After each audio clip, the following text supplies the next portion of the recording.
Mm. Yes. Welcome back, everybody. I'm Poe, and I am one half of Homegirl Harmonies.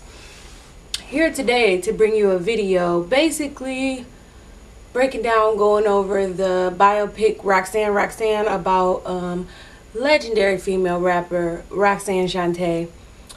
Roxanne Shante is basically one of the first female rappers who came out of Queens. She began rapping, I believe she was like 12 or 13 when she started like spitting, and she was doing like battles and stuff like that. But her first record was when she was 14, and it was a record called Roxanne's Revenge, which was a response to another group called UTFO. They had a song called Roxanne or something like that. So basically what she had done, and the movie shows this, is that the producer or the guy that approached her initially about putting her vocals on a track brought the song and basically wanted her to do kind of a response to a song that was like basically about advances and talking to girls and whatever, and it was called Roxanne. So Roxanne Shante was born Lolita Shante, whatever her last name is, and after recording that song, she decided to go by Roxanne Shante because she chose to go by Shante anyway. She ain't really fooled with Lolita like that, so she chose to go by the name Roxanne Shante. And so basically the movie, let me be honest about the movie. For me, it wasn't that great of a biopic. I feel like, I don't know, if we're using this piece of film to kind of remind people who a pioneer of female rap is, it didn't really drive that point home for me, and let me tell you why. So the movie, it really tells her story, but it kind of just skims past everything. But at the same time, it was a good movie with some decent messages. It just wasn't that great of a biopic. So basically, you see Nia Long plays her mother, and Nia Long's character is kind of like a snappy, take no shit black woman, but in the beginning she's in a relationship with a man, and their plan is to buy a house. They're just waiting to get the money for the down payment. So everything looks all gravy. They show Shante and her three other sisters, which she loved to death. They show Shante and the three other sisters excited about moving. They packing. She telling her best friend, I can't wait till we get in this house. My sisters can have a backyard. They ain't got to jump on these dirty ass mattresses. They waiting to get this house. The mom reveals to the boyfriend that, hey, I've been saving this money since forever. She saved up $20,000. Boom. This is the money for our down payment for our house. The dude looks happy. It looks all good. You see him for the next couple of scenes. And then when we shoot to them all fully packed and ready to go, they sitting around the house waiting on him. He don't show up. He done took off with her $20,000, left her in these projects with these 4 kids and everything she's ever saved in her whole life. So that pretty much introduced the bitterness that Roxanne Shante's mom was going to pass on to her and her daughters. Not only that, the fact that they did show a scene where all 4 of the girls were waiting on their dad to come get them. Shante being the oldest, she got them dressed real cute in their Easter Sunday best, had them sitting outside on the bench. They waited all day, morning to night, for the daddy to come. The daddy never came. And so finally their mama come out basically like, get your asses in the house and eat, and remember this, and don't ever wait for no nigga, basically, is what she told to her daughter. So the whole movie, you see this kind of mistrust that's being built in Shante and her little sisters in regards to men. You got the daddy who don't pay no attention to them, who's basically abandoned them. Then you have the boyfriend that ran off with the money for the down payment for the house, left her mama high and dry, made her mama start drinking and start being even more angry, mean, and bitter. And so the story kind of shows how at a certain age, and this is what a lot of older mothers or old school mamas, at a certain age, as a girl, it shit gets real tense with a mother, especially in the black community, the mother and the daughter. At a certain age of that daughter, they get to bumping heads because it's like this idea of, oh, you think you grown? Oh, you gonna step to me? Oh, you gonna talk to me like this? You can get the fuck out of my house. It's like you bumping heads with another bitch that's in your house, but that bitch is your daughter. And it has a lot to do with the abandonment of men in the situation, in the household. The mama is bitter. She's an alcoholic now. This man then ran off with her money. The daddy then gave up on the kids and the family. And you got Shante, who you can see her building a resentment towards her mama. Almost as if, like, the way that her mama talked to her, like, if you leave my house, my door is locked at 9 o'clock. So if you roll your ass in here after 9 o'clock, you won't get in. And that's her rules, and that's what she stuck to. No matter what Shante was doing, had to do, at a certain point she was boosting, stealing clothes to resell them to people. You know, doing her rap battle. She trying to get money because this nigga then took all their savings and left them in the projects. So she trying, but her mama is still like, listen, you my child, you under my roof, you're gonna follow my time rules. I don't give a fuck what you got going on. It better be over at 9 o'clock. You better be here at 9 o'clock. But all of that her mama had gone through, and all of what though Shante and her sisters was going through, it built up this resentment towards the mom. Almost as if your attitude is the reason why these niggas keep dipping. The reason why my daddy ain't here. The reason why this man left with this $20,000.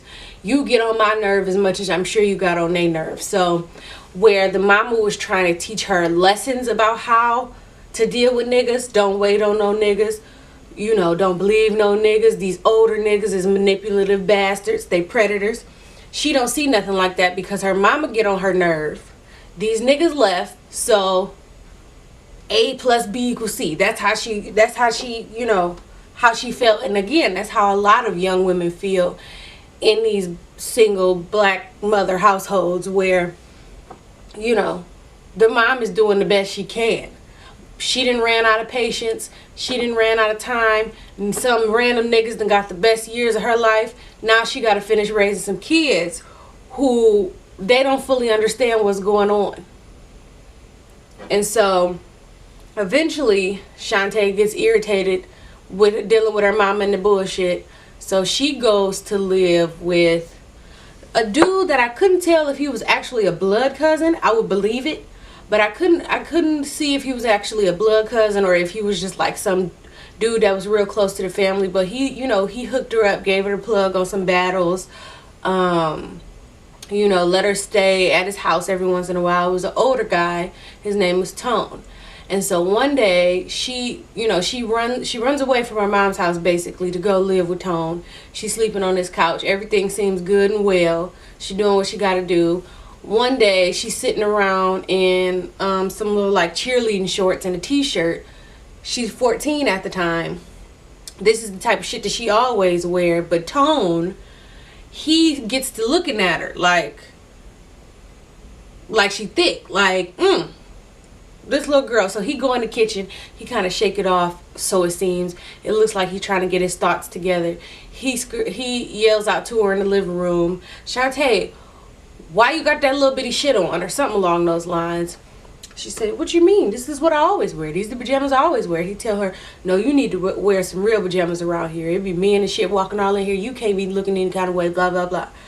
So she like, whatever, nigga, and goes to do whatever she do, go in the kitchen, get something to drink, whatever. You see Tone, and this is the part that really kind of, it was like, you could tell that, again, something that happens a lot in the black community. This man, he realized that he was looking at this little girl, because that's what she was at 14, a little girl. He looking at this little girl sideways. And where you thought he was processing those feelings to kind of realize like, hey, no, I ain't supposed to be looking at this little girl like that. She 14, she my cousin, maybe, I don't know. But instead of him taking that time to process that and then moving past it, he goes in there and does a bump of cocaine, almost like he needs something to numb him so that he's justified in pursuing, you know, this little girl. Like, he feels some type of way. He know it's nasty. So let me go do these drugs real quick so that it don't feel as nasty as it is, but I'm going to get me some tonight. So he does the bump.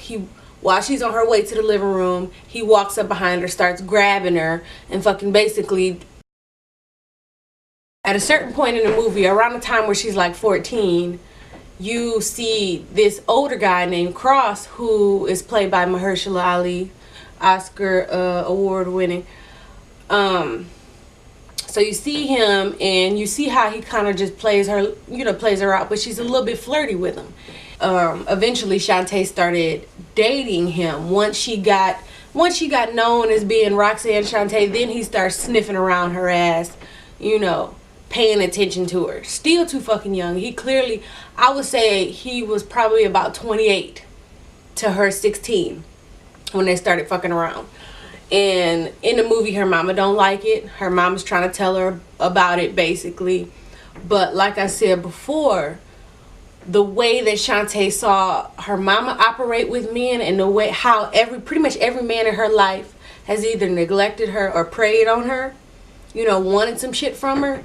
Cross came out the way looking like he didn't really want nothing from her. She didn't realize that she was being manipulated and preyed on, because he came with a fur coat. He came with a this. He came with a that. He was patient about fucking her. Like, shit like that made her think, oh, she got a real one. A real old ass nigga, but she got a real one. Is how she was acting. So they kind of skipped through the relationship, and then they showed that he's abusive. Obviously, at a certain point, she had his baby. This is why I say the movie wasn't the best biopic, because it kind of skipped through things, and somebody watching it that doesn't take the time to do an additional Google or doesn't know the story of Roxanne Shante or any of that, they wouldn't really understand why this movie was tied to somebody who's a celebrity or who's famous or who had a career in entertainment in any way, shape, or form. Because the story, the way it was laid out, it was a good story. It would have been a good movie if they took out the whole rapping part, and if they just, this is the story of a girl who dealt with some traumas growing up, and then at the end, she persevered in some way, shape, or form. But this movie, being that it was a biopic, it didn't show, I think the purpose of what she was trying to show is, look, I'm the one that opened the doors for female rappers. I'm the one, she was one of the first women to be kind of dissed on a track by Boogie Down Productions, The Bridge Is Over. The Bridge Is Over was a song that was an answer to one of the people in Roxanne Shantae's crew, MC Shan. He made a song called The Bridge, and that song basically was saying that hip-hop started in Queens. And Boogie Down Productions and KRS-One, they was like, who the fuck do you think you are? Because hip-hop started in the Bronx. And so they made The Bridge Is Over as a response to the song The Bridge. And in The Bridge Is Over, they said, amongst other lines, they said something like, Roxanne Shante is only good for steady fucking. So, I don't know. But that she was like one of the first women to get kind of dragged into rap beef, so to speak. But given that she opened the door for hip hop, I would have wanted her to show more. I would have wanted the movie to show more of her career as a hip hop artist, although it was short lived. Because I believe I read an interview where she appreciates her role in hip hop and the creation of hip hop and the door she opened for female rappers, because Roxanne Shante was in a game at a time where hip hop wasn't making no money. So with her being a young girl who basically, didn't really complete her education, being preyed on and abused by this man, she didn't last very long in the industry because she didn't have time for this shit. This shit wasn't making money like it's making money now. People like Roxanne Shante dealt with the bullshit, did what they had to do for whatever amount of time that she did it, so that people like Nicki Minaj can make millions and millions and millions of dollars, as a female rapper in the industry. Without a Roxanne Shante, there would be no any of these other motherfuckers. is what basically the point of the movie, I feel like, should have been. But it was just kind of, it was just real. This is the story of a girl. Like, I don't know, I would have wanted them to show, you know, more of the career aspect. Show these bitches why they wouldn't exist without Roxanne Shante. Or even after that, like MC Light, Salt and Pepper, all these people. Like, you know, if they get an opportunity to get a movie, I hope that they put emphasis on the actual careers of these women, like what they had to do. Now, again, I appreciate a story about Roxanne Shante's life, because it's a good story in regards to her life and what she had to go through and what she had to deal with. But it kind of just left me like, okay, I guess. But overall, like I said, I'm gonna get this movie like a C, because it was just, I don't know, I feel like it was unfinished. Like they rushed it, and then it was real just in case white people watch this. Like, you had at the rap battle when she was 13, like the opening scene, the DJ that was kind of like about to play the beats to get them ready for the battle, he like, we out here in Queensbridge, you know, Queensbridge, New York, we right in front of the projects, it's daytime, it's 6 p.m. Like, just saying shit to set the scene.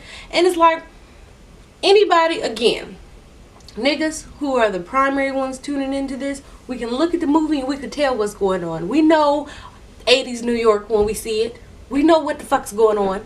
Y'all didn't have to write all that shit in the script. They did that on a couple of occasions. Like, it was just, I don't know, maybe they let them improv too much or something, or the script wasn't all the way finished, but they had to hurry up and get the shit done. But I don't know. But I think it's good that we're seeing these stories being told.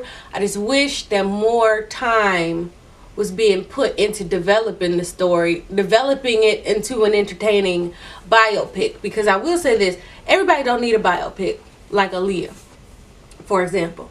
I don't want to see no Aaliyah biopic. I don't think we need to see an Aaliyah biopic.